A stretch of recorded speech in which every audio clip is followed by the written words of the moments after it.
আজি बनेଇବା नुआ प्रकारर चिल्ला। गैस लगे प्रथमे आलू सिझिबा पई छाड़ी देइथिली। तापरे काटिथिली धनिया पत्र, लंका, टमाटो, कैप्सिकम।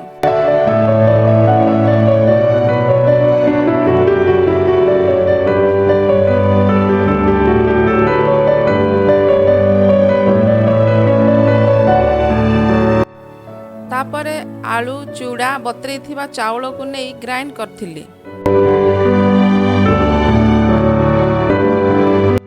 सेथिरे टिके ऐड करथिली लूण और बेकिंग सोडा।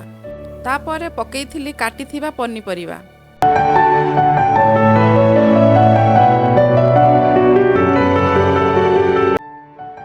पैन बसई तेल सोरिष देई पकेइथिली चिल्ला को। आपण माने भी थरे एहाकू घरे बनांतु। एपटे होई जाइथिला मोर चिल्ला। वीडियो जदि भल लागिला सब्सक्राइब करंतु। मिसबे नेक्स्ट वीडियो रे। जय जगन्नाथ।